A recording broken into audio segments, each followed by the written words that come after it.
Okay, so easy question right off the bat. What is your favorite animal and why? Favorite animal, I think, has probably got to be the peregrine falcon. So it's the fastest animal on Earth. That's a pretty good fact. But also, the reason I love it is because its Latin name, so its full scientific name, is Falco peregrinus. Falco means falcon. Peregrinus means the wanderer. And I think what's so special about it is that it does wander. It can live. I've filmed them over the ocean, on the coast, in forests, and even in the middle of cities. And so I just think it's such an incredible, adaptable bird. And knowing that no matter where you are, even if you live in a city, you can still see the fastest animal on Earth. Yeah, that's pretty cool.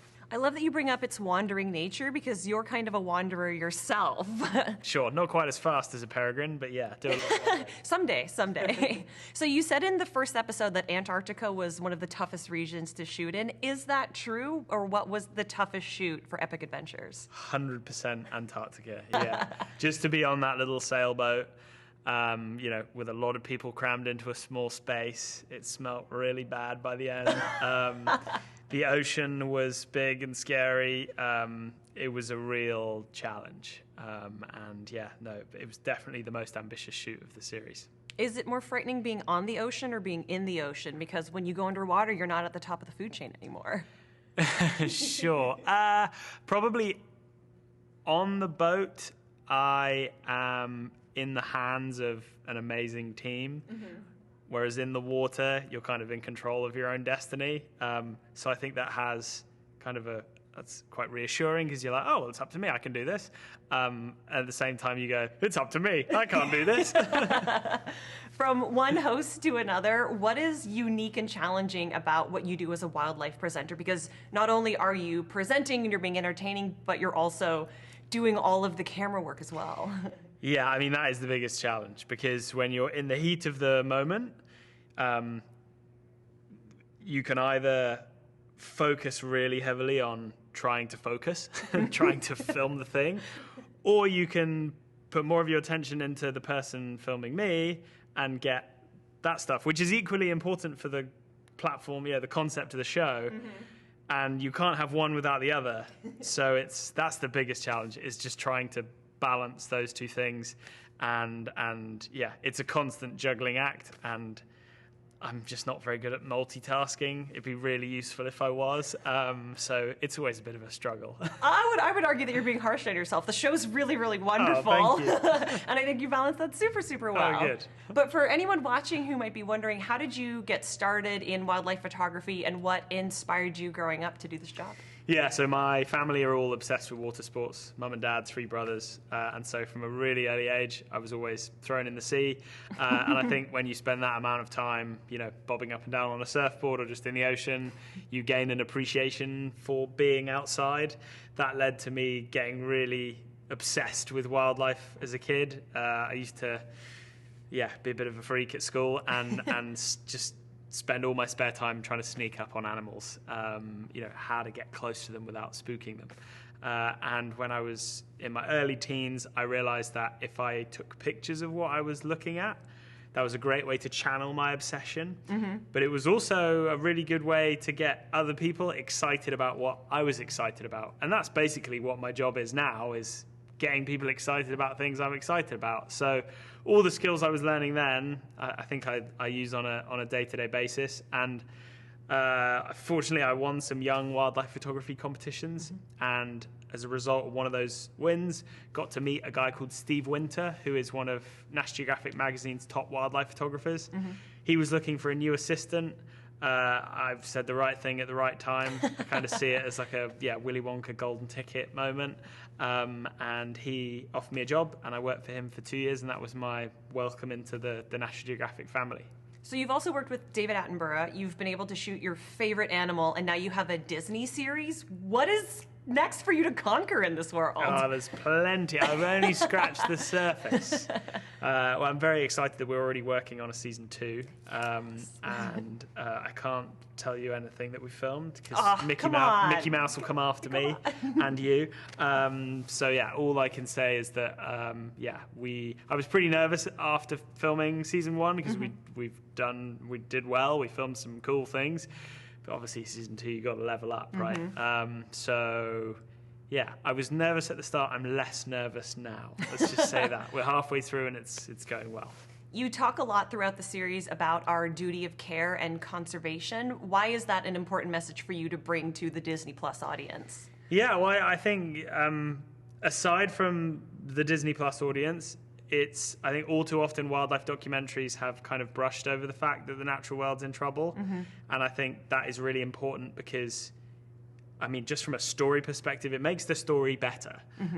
But also it's our moral obligation to explain those things and also focus on the good news, right? There's loads of good news in the world, and I think it's important to focus on that. In the case of the fin whales in Antarctica, that was the biggest gathering ever recorded, and that is a result of protection. After the commercial whaling era, when they were almost extinct, they've made a comeback, and that is thanks to protection, and we should apply that concept, to other places around the world.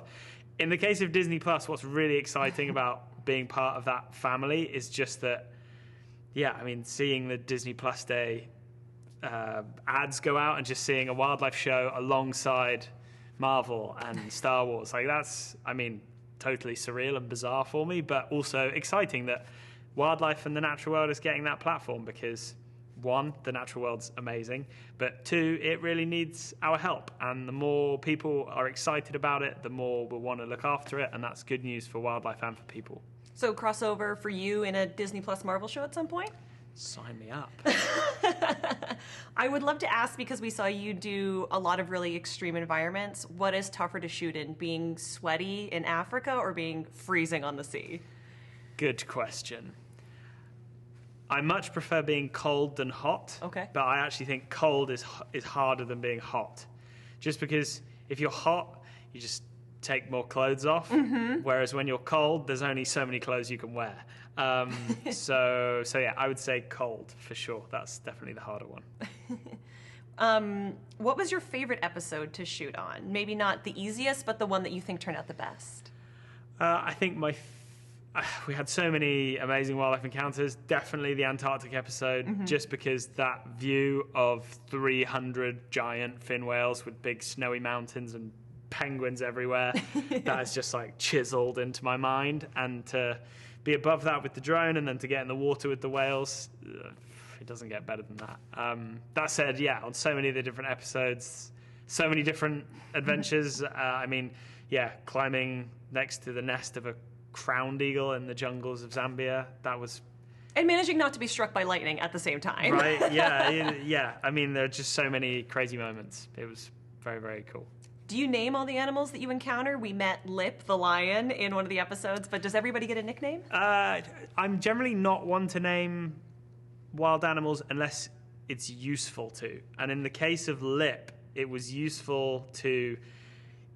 when you name animals, it makes you really focus on the differences. So when you see the lions, you don't just go, oh, there's a lion. You go, oh, that's X. And that's important because if you're trying to film animals hunting, within a pride of lions or any group of animals, there are going to be good hunters and there are going to be bad hunters. And when you see all of them running at buffalo, you need to go, I'm going to follow that one. So yeah, when it's functional, that's when we name the animals. That's fascinating because I think of it as a pet. Right. That's why you would name an animal. Yeah, I don't think Lip would make a very good pet. No, definitely I think not. She'd rip your face off, yeah. The last question I would love to ask you is, what are you geeking out about right now that you're not working on? Oh, good question. I am geeking out about... a lot of the new Star Wars series are really cool, mainly because... this is extra special geeky, is that I love looking at the mystical creatures that they have in each of the new series, and then thinking about the animals that we have on Earth that inspired those animals. Because generally, they kind of bear resemblance to some of the animals, so that's kind of interesting. But that is geeking out on geekery of geekery, so yeah. I'm sensing a Disney book in the future. Right. Thank you so much. Thanks very much for having me. Cheers.